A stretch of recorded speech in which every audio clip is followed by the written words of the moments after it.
അവിടെ വർക്ക് ചെയ്യണം കസ്റ്റമർ. ശരി ശരി ശരി.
ഈ കുഴിയൊക്കെ ഇറങ്ങി നമ്മളെ വണ്ടി എപ്പോ ഇടിച്ചെന്ന് ചോദിച്ചത് അറിയില്ല.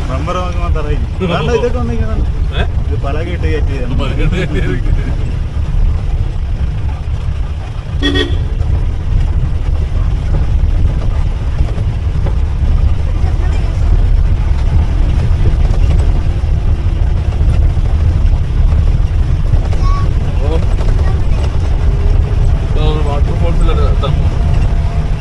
വാട്ടർഫോൾസ്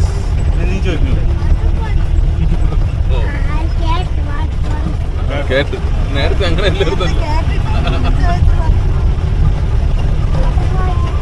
ഇത് ഹോം സ്റ്റേ എന്താ?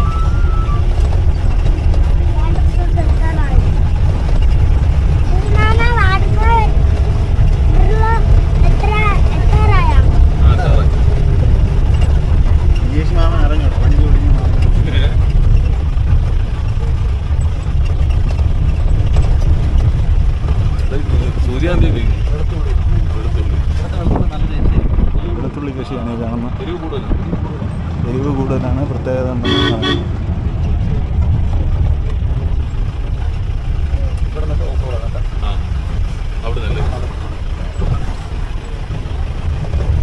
പിടിച്ചിരുന്നോണം. ഓഫ് റോഡാണ്.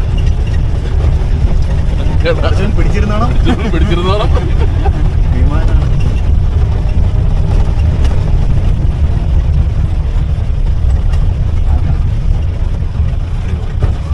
അടിപൊളി.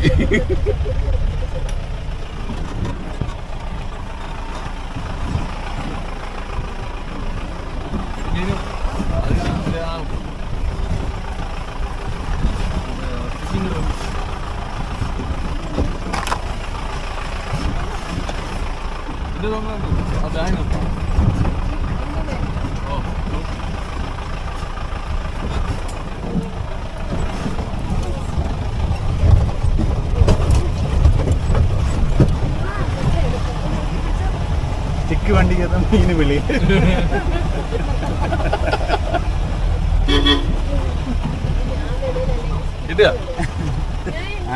ആരെങ്കിലും ഒരാളെ കിട്ടുള്ളൂ.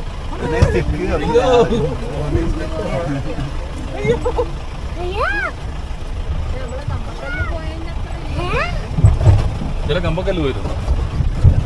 കമ്പക്കല്ല് ഇതിൽ നിന്ന് ഓഫ് റോഡാണ്. അവിടെ കല്ലാണല്ലേ, ഉരുണ്ട കല്ലാണ്. കുടജാദ്രിയാ. കുടജാദ്രി എന്താ പറയുക? അയ്യോ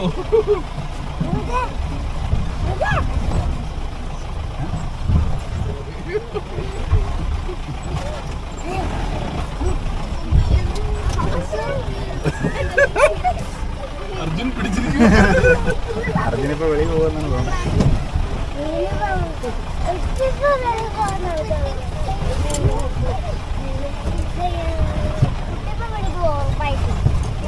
രാവിലെ തെഡ്ഡലിയൊക്കെ ഇപ്പൊ വെളിയിൽ CD ഇടുമ്പോ വായിക്കോട്ടെ.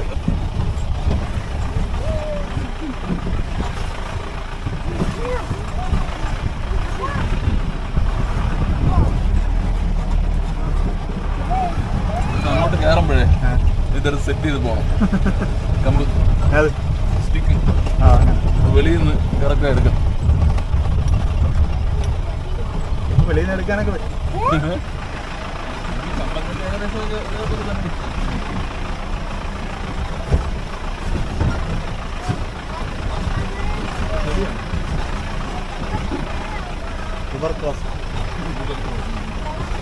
തിരിച്ചത് വഴിയാണോ ആരും?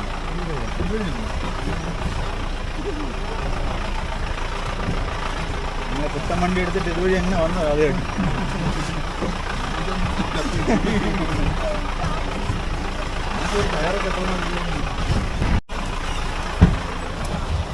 500 രൂപ കൊടുത്താലും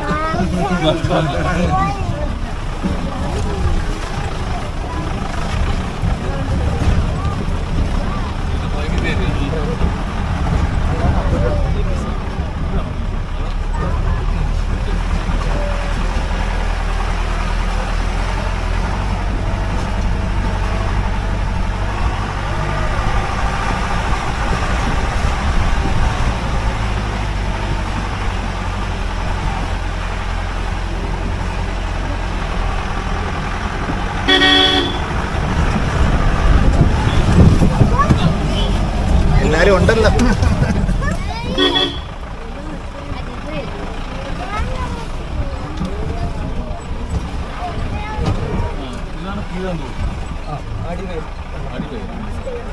ഇത്രയും ഓഫ് റോഡ് സഞ്ചരിച്ച് നമ്മൾ ശർക്കര ഫാക്ടറിയും കണ്ടിട്ട് ഇവിടെ എത്തിയത് കീഴാന്തൂർ വാട്ടർഫോൾ. വേറൊരു പേരുണ്ട്, അടിവേൽ. ഞാൻ കഴിഞ്ഞ പ്രാവശ്യം വന്നപ്പോൾ 2 വർഷം മുന്നേ വന്നപ്പോൾ ഇവിടെ വന്നിട്ടുണ്ടായിരുന്നു. എന്തായാലും ഓഫ് റോഡ് കുറച്ച് ദൂരം ഉള്ളെങ്കിലും സൂപ്പറാണ് കേട്ടോ. ഭയങ്കര സ്ട്രെയിറ്റ് ആയിട്ട് നല്ല റോഡുള്ളിടത്ത് കൂടെ കയറാതെ വലിയ പാറയുടെ മുകളിൽ കൂടെയാണ് കയറ്റി വന്നത്. ആക്ച്വലി നമ്മൾ ഇവിടെ ഈ ജീപ്പ് സഫാരിക്ക് നമ്മൾ കൊടുക്കുന്ന എമൗണ്ട് എന്ന് പറയുന്നത് 3000 രൂപയാണ്. 2500 രൂപയ്ക്ക് ചെയ്യും. നമ്മൾ ഈ ഒരു സ്ഥലം വരുന്നതിന് മാത്രമാണ് നമ്മൾ അഡീഷണൽ 500 രൂപയുടെ. ഇതും വേറെ ഏതൊരു സ്ഥലം ഉണ്ടെന്നല്ലേ പറഞ്ഞു? ആ ഇല്ല, ഈ ഒരു സ്ഥലം മാത്രമാണ്. അല്ല വേറെ ഏതോ ഒന്നുമില്ല, ഒരു 2 ഓഫ് റോഡ് ഉണ്ടെന്നല്ലേ പറഞ്ഞു? അപ്പോൾ ഈ ആ ഒരു സ്ഥലങ്ങൾ എടുക്കുന്നതുകൊണ്ടാണ് 500 രൂപ എക്സ്ട്രാ വാങ്ങിക്കുന്നത്. വേറെ 500 രൂപ എടുത്തതിന് മുതലാവും.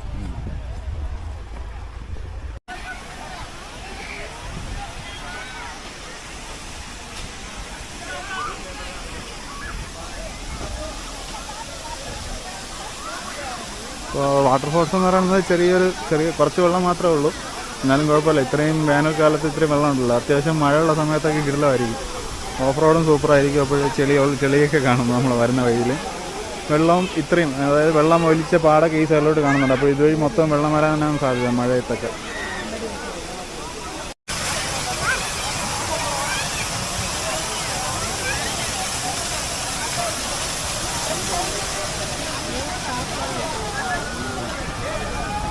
നല്ല തിരക്കുണ്ട്.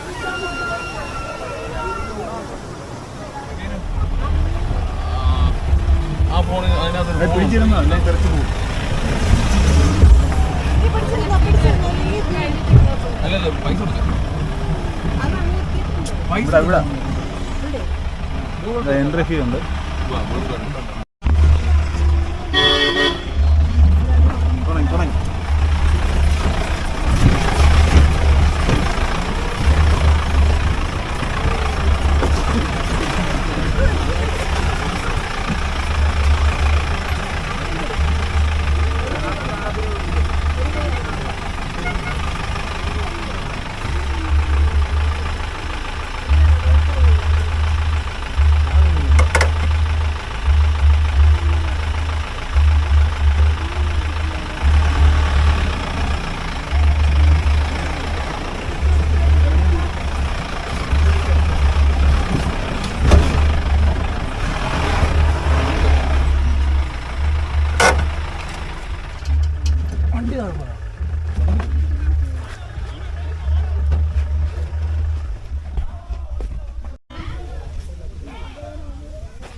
മരം ഉണ്ടായിരുന്നു ആ മറ്റേ ചെറിയ വണ്ടി ഇതിലൊന്നും നിൽക്കില്ല.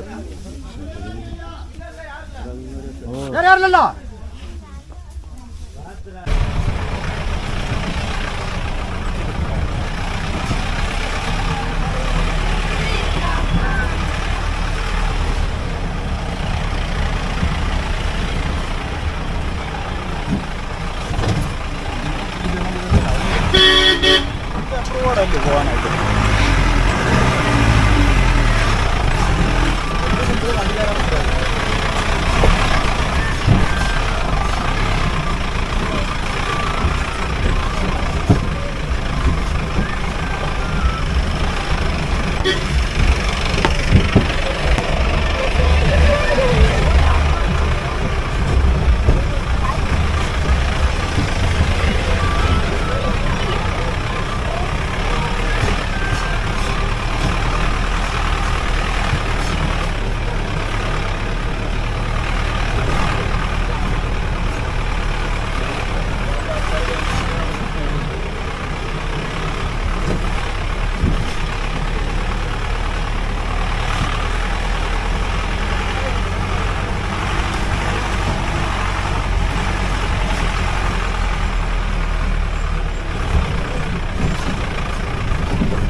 വണ്ടി ഫുള്ള് താഴെ കൊക്കയിലേക്ക് പോകേണ്ട അവസ്ഥയായിരുന്നു. പിന്നെ അതിൽ ഉണ്ടായിരുന്ന ആൾക്കാർക്ക് ചെറിയ തട്ടും മുട്ടും, പിന്നെ ഒരു ലേഡിക്ക് തലയിൽ ചെറിയ മുറിവുണ്ട്. പിന്നെ കൊച്ചു കുട്ടികളുണ്ടായിരുന്നു. എനിക്ക് തോന്നുന്നു ഒരു മാക്സിമം കൂടിപ്പോയ ഒരു 3 വയസ്സിനകത്തൊക്കെ ഉള്ള രണ്ട് പിള്ളേരുണ്ടായിരുന്നു. പിന്നെ അവരപ്പോൾ തന്നെ വേറൊരു ജീപ്പിൽ കയറ്റി ഹോസ്പിറ്റലിലോട്ട് കൊണ്ടുപോയിട്ടുണ്ട്. പക്ഷെ അതിൻ്റെ ഡ്രൈവർ എന്ന് വെച്ചാൽ ഇന്ന് ഫസ്റ്റ് ട്രിപ്പെന്നാണ് അറിയാൻ കഴിഞ്ഞത് പുള്ളിയുടെ. പക്ഷെ അതിനകത്ത് ചേട്ടാ ആ വണ്ടി മറിഞ്ഞില്ലേ, അപ്പോൾ ആ പുതിയ ഡ്രൈവറായിരുന്നതിൻ്റെ എക്സ്പീരിയൻസ് കുറവായിരിക്കും അല്ലേ? അതാണ്. അതുപോലെ ആ വണ്ടി മറിഞ്ഞതിൻ്റെ ഇപ്പുറത്തായിട്ട് ഒരു സൈഡിൽ ഫുള്ള് ഒരു സൈഡ് ഫുള്ള് കട്ടറായിരുന്നു. പക്ഷെ അവൻ ആ കട്ടർ ഒഴിച്ച് അപ്പുറത്തോട്ട് എടുത്താണ് വണ്ടി മറിയാനുള്ള കാരണം. ഇഷ്യൂ എക്സ്പീരിയൻസ് ഇല്ലാത്ത നമ്മളിവിടെ വന്നാലും ആദ്യത്തെ ഡ്രൈവിംഗ് ട്രിപ്പാണ്. അത് തന്നെ അവൻ്റെ ആദ്യത്തെ ട്രിപ്പാണ്. അപ്പോൾ നമ്മൾ മാക്സിമം ഇങ്ങനത്തെ ഇത്തരം ഡേഞ്ചറസ് ആയിട്ടുള്ള സ്പോട്ടുകളിൽ പോകുമ്പോഴത്തേന്, ഓഫ് റോഡൊക്കെ എടുക്കുമ്പോഴത്തേന് എക്സ്പീരിയൻസ് ആയിട്ടുള്ള ഡ്രൈവറിനെ നമുക്ക് അറിയാമെന്നുള്ള അങ്ങനെ ആരെങ്കിലും കോൺടാക്റ്റ് അങ്ങനെ എന്തെങ്കിലും ഉണ്ടെങ്കിൽ അങ്ങനെ എടുത്തിട്ട് വേണം പോകാനായിട്ട്. അല്ലാതെ ഇങ്ങനെ നമ്മൾ വഴി കാണുന്ന ജീപ്പ് വിളിച്ച് പോകാനോ അങ്ങനെയൊന്നും തയ്യാറെടുക്കരുത്. നമ്മൾ ഹാപ്പി മൊമെൻറ്റ് നഷ്ടപ്പെടുന്ന ഒരു അവസ്ഥയാണ് ഇപ്പോഴെന്ന് പറയുന്നത്.